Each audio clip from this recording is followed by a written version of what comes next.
வண்ணமே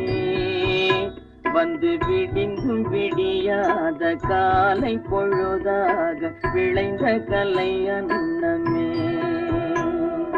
நதியில் விளையாடி கொடியின் தலை சீவி நடந்த இளந்தென்றலே வளர் பொதிகை மலை தோன்றி மதுரை நகர் கண்டு பொலிந்த தமிழ் மன்றமே